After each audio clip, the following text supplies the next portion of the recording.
Movie start होती है Valentine's day के साथ। हमें एक आदमी दिखाया जाता है जो किसी लड़की के साथ एक रेस्टोरेंट में डेट पर आया था और उस आदमी की अभी कुछ दिन पहले ही डाइवोर्स हुई थी। उस आदमी की एक बेटी सैंडी भी होती है जो ऑलमोस्ट उसी लड़की की एज की है जो उसके सामने बैठी थी। वो पूरा टाइम अपने अमीर होने की ही बातें कर रहा होता है जिससे वो लड़की भी तंग आ जाती है। वो वॉशरूम का बहाना बनाकर उससे पीछा छुड़ाकर वहाँ से चली जाती है। उसके जाते ही वो अपना फोन चेक करता है जिस पर सैंडी की 12 मिस कॉल आई होती है, लेकिन वो उसे इग्नोर कर देता है और तब सैंडी खुद ही वहाँ पर पहुँच जाती है। वो सैंडी को कहता है कि वो एक बिजनेस मीटिंग में आया है, लेकिन असल में सैंडी उसे चेक करने नहीं आई होती। वो बहुत ही ज्यादा घबराई होती है। वो बहुत परेशान लगती है और उसे होना भी चाहिए था क्योंकि डाइवोर्स की वजह से वो अपने फादर से बहुत नाराज थी, जिस पर वो क्यूपिड को ऑर्डर दे देती है। लेकिन अब वो अपने डिसीजन पर बहुत पछता रही होती है क्योंकि क्यूपिड ने उसकी मदर के साथ साथ उसके सारे फ्रेंड्स को भी मार दिया। उसके फादर ये सुनकर गुस्से से उसे बाहर ले जाते हैं। बाहर उसे वही लड़की मिलती है जो उसके साथ डेट पर आई। वो वहाँ से जा रही होती है, लेकिन इससे पहले वो जाती आसमान से एक एरो आता है और सीधा उसकी आंख में आकर लग जाता है और वो वहीं मर जाती है। वो देखते हैं तो आसमान में क्यूपिड उड़ रहा होता है। उससे जान बचाकर वो जंगल की तरफ भागते हैं। जंगल में पहुंचकर वो सोचते हैं कि शायद वो क्यूपिड से बच गए हैं, लेकिन इतनी ही देर में क्यूपिड वहाँ पर पहुँच जाता है। वो पहले तो सैंडी के फादर के पाँव में एरो मारता है जिससे वो फौरन जमीन पर गिर जाता है। इसके बाद वो उसी एरो के ऊपर सैंडी का सर भी जोर से पटक देता है जिससे वो दोनों मौके पर मर जाते हैं। उन्हें मारने के बाद वो सैंडी के फादर का दिल निकाल लेता है और यहाँ पर हमें दिखाया जाता है कि क्यूपिड कैसा दिखता था और वो डीमन क्यूपिड क्या क्या कर सकता है। इसके बाद कहानी एक साल बाद दिखाई जाती है जो वैलेंटाइन डे से 2 दिन पहले का दिन होता है। वहाँ पर एक लड़की फे दिखाई जाती है जो ब्लैक मैजिक की प्रैक्टिस कर रही होती है। वो अपने स्कूल टीचर डंगन को लाइक करती थी और उसे हासिल करने के लिए वो कई तरह के मैजिकल वर्ड्स बोलती थी और कई तरह के रिचुअल भी करती थी ताकि वो भी उससे प्यार करने लग जाए। लेकिन डंगन अपनी फेलो टीचर हेलन को लाइक करता था। वो दोनों स्कूल में साथ बैठे थे। तभी एक टीचर वहाँ पर आती है और डंगन को बताती है कि आपकी एक स्टूडेंट के बालों में च्युइंगम फंस गई है। जिसके बालों में च्युइंगम फंसी थी वो लड़की फे थी जो अपने फ्रेंड मैट के साथ मिलकर च्युइंगम को निकालने की कोशिश कर रही थी। उसके बालों में भी च्युइंगम उसकी क्लास फेलो इलीस ने लगाई होती है, जिसके पीछे एक रीजन भी होता है। फे के फादर की 1 साल पहले डेथ हो जाती है और अब उसकी मदर का अफेयर इलीस के डैड के साथ होता है। इलीस अपने पेरेंट्स की डिवोर्स की वजह फे की मदर को समझती है और यही वजह है कि वो फे से बदला लेती है। डंकन फे से पूछता है, तब उसे पता चलता है कि ये हरकत इलीस ने की है। वो इलीस से मिलता है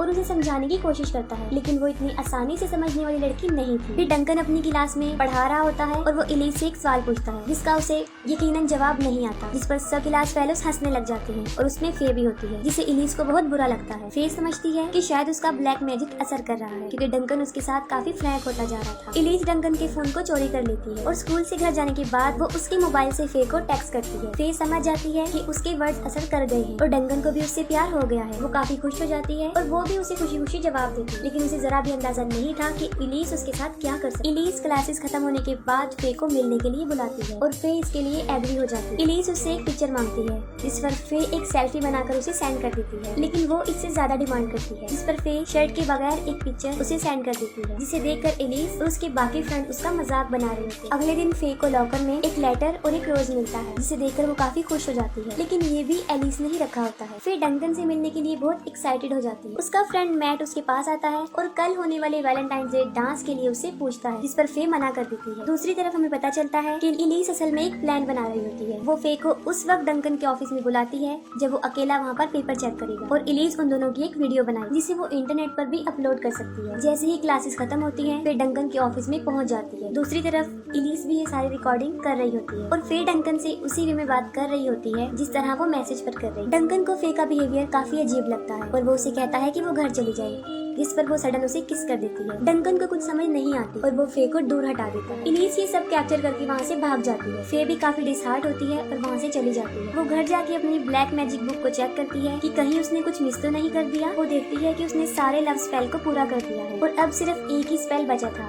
और वो ये था लव को डिस्ट्रॉय करने वालों को बुलाने वाला। फे काफी परेशान होती है, लेकिन वो फिर भी उस स्पेल का इस्तेमाल नहीं करती। अगले दिन वैलेंटाइन डे होता है और फे को भी एक कार्ड मिलता है, लेकिन उसे पता नहीं होता कि ये किसने सेंड किया है, तो वो उसे फाड़ देती है। उस वक्त डंकन भी क्लास में होता है और अचानक से वही वीडियो प्ले हो जाती है और उसमें किस वाला सीन रिपीट हो रहा था। ये देखकर फे वहाँ से भाग जाती है और डंकन भी काफी परेशान हो जाता है क्योंकि इसकी वजह से वो सस्पेंड भी हो सकता था। फे क्लास से बाहर आती है, तब वो देखती है कि बाहर उसकी वही फोटोज लगी हुई हैं जो उसने डंकन के मोबाइल पर सेंड की थी। इलीस अपने फ्रेंड्स के साथ बाहर आती है और उसकी जख्मों पर नमक छिड़कती है, लेकिन इस बार फे बर्दाश्त करने वाली नहीं थी। वो काफी गुस्से में होती है और इलीस को स्लैप कर देती है और यहाँ पर उन दोनों की हाथापाई हो जाती है। दोनों टीचर वहाँ पर पहुँच कर उन्हें छुड़ाते हैं और डंकन डंकन उनका वैलेंटाइंस डे डांस कैंसिल कर देता है। फे एक क्लास में जाती है और वो लव डिस्ट्रॉय गॉड को वहाँ पर बुला लेती है। गॉड ऑफ डेथ उससे पूछता है कि उसे यहाँ पर क्यों बुलाया गया है। फे उसे कहती है कि वो पूरे स्कूल से प्यार को खत्म कर दे। वो उसकी विश को सुन लेता है और कहता है कि वैलेंटाइन डे खत्म होते ही यहाँ से प्यार मिटना शुरू हो जाएगा। लेकिन फे उसे कहती है कि वो हमेशा के लिए यहाँ से प्यार को खत्म करना चाहती है। वो उससे पूछता है कि क्या वो इसकी कॉन्सिक्वेंसेस जानती है, जिस पर वो झूठ बोल देती है और कहती है हाँ, क्योंकि उसे कुछ भी पता नहीं होता। वो उसकी विश पूरी कर देता है और वहाँ से गायब हो जाता है। इलीस और फे को प्रिंसिपल ऑफिस में बुलाया जाता है और प्रिंसिपल उन्हें पनिशमेंट देता है। उन्हें कैंसिल हुए वैलेंटाइंस डे वाले डांस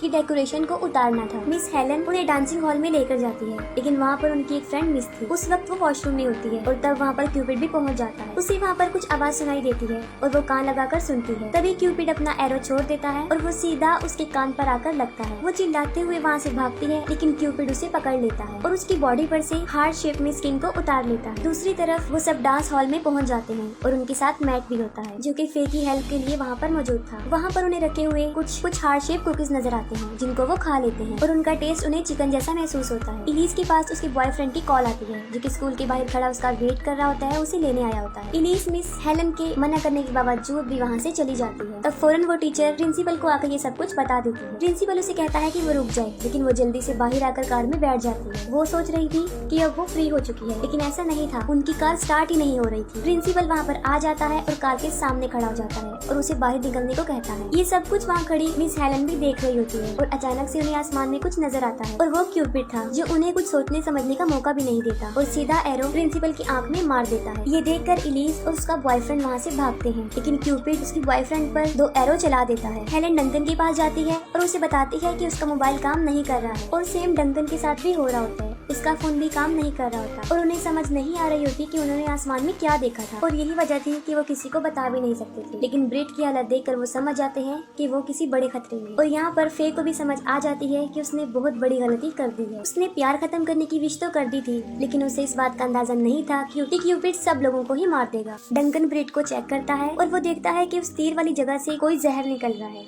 और वो जहर उसकी पूरी बॉडी में फैलकर उसके दिल तक भी पहुंच चुका था। डंकन सब टीचर्स और स्टूडेंट्स को वहाँ से भेज देता है कि कहीं वो नर्वस ना हो जाए। डंकन उसे बचाने की पूरी कोशिश करता है, लेकिन नाकाम हो जाता है और ब्रिट वहीं पर मर जाता है। दूसरी तरफ वो सब डांस हॉल में पहुंच जाते हैं और वो देखते हैं स्क्रीन पर एक अजीब चीज कि वहाँ पर किसी का दिल तेजी से धड़क रहा है। वहाँ पर फे और मैट नहीं होते, क्योंकि वो बाहर होते हैं और मैट फे से पूछता है कि यहाँ सब कुछ क्या चल रहा है, क्योंकि उसे लग रहा था कि फे इसके बारे में कुछ न कुछ जानती है, लेकिन वो उसे कुछ भी नहीं बताती और वो दोनों भी हाल में आ जाते हैं। क्यूपिड उनके पीछे ही खड़ा हुआ है और जैसे ही वो अपना एरो निकालता है वो सब वहाँ से भाग जाते हैं और यहाँ पर वो सब एक दूसरे से अलग अलग हो जाते हैं। क्यूपिड एक टीचर को मारता है और उसको बचाने की वजह से मैट के हाथ में भी एरो घुस जाता है। तब फे उसे वहाँ से लेकर भाग जाती है। इलीस और उसकी फ्रेंड साइंस लैब में आते हैं, जहाँ पर उन्हें फे की ब्लैक मैजिक वाली बुक नजर आती है और वो फौरन समझ जाते हैं कि ये सब कुछ फे की वजह से हुआ है। इलीस की एक फ्रेंड उससे अलग हो जाती है और इस चीज का फायदा उठाते हुए क्यूपिड उसे भी मार देता है। वो रोजेस से उसके गले को आर पार कर देता है। मैट के हाथ से वो जहर फैल रहा था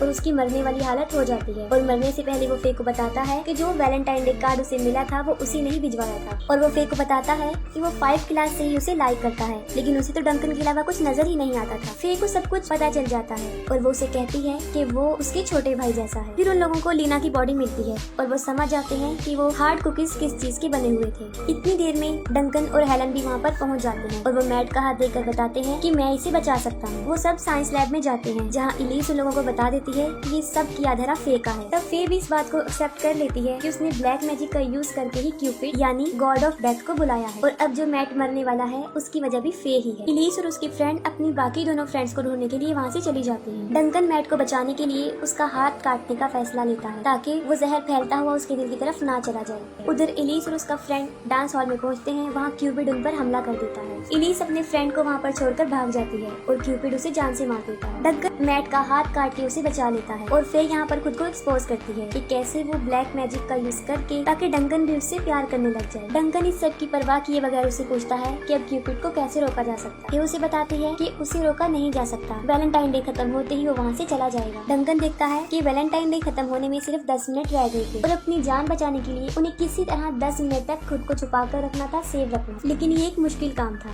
डंकन और फे मैट के लिए कुछ लेने के लिए बाहर जाते हैं, तब उन्हें इलीस एलिस भी वहाँ पर मिल जाती है। इतनी ही देर में क्यूपिड हेलन के पास पहुँच जाता है और जब वो हेलन की चीख सुनते हैं वो जल्दी से वापस आ जाते हैं। वो लोग हेलन को ढूंढते हुए डांस हॉल में आ जाते हैं जहाँ क्यूपिड उसे मारने के लिए बिल्कुल रेडी था। फे के पास कोई और रास्ता नहीं होता और वो फिर से गॉड ऑफ डेथ को बुला लेती है। फे सबको बताती है कि वो उसकी आंखों में ना देखे क्योंकि अगर किसी ने उसे नजरें मिला ली तो वो उसकी सोल को अपने साथ ले जाएगा। फे उसे कमांड देती है कि वो सब कुछ यही खत्म कर दे, जिस पर वो एक सैक्रिफाइस मांगता है। तब डंकन कहता है कि हमारे पास 2 मिनट रह गए हैं और हम आसानी से अपनी जान बचा सकते हैं, जिस पर गॉड ऑफ डेथ उसे कहता है कि यहाँ हाल में सब लोगों को मारने के लिए 2 मिनट बहुत ज्यादा। फे खुद को सैक्रिफाइस करने के लिए तैयार हो जाती है और इतनी देर में एलिस अपनी गर्दन घुमा के क्यूपिड की आंखों में देख लेती है, जिस पर क्यूपिड उसे मार देता है और उसे वहाँ से ले जाता है। और यहीं पर क्यूपिड का सैक्रिफाइस भी पूरा हो जाता है और 12 भी बज जाते हैं, यानी वैलेंटाइन डे खत्म हो जाता है और क्यूपिड भी वहाँ से चला जाता है। अचानक से एलिस उठ जाती है और फे डर की वजह से उसके मुंह पर बुक मार देती है जो उस एरो पर लगती है और वो मर जाती है। इसके बाद हेलन मैट को हॉस्पिटल लेकर जाती है।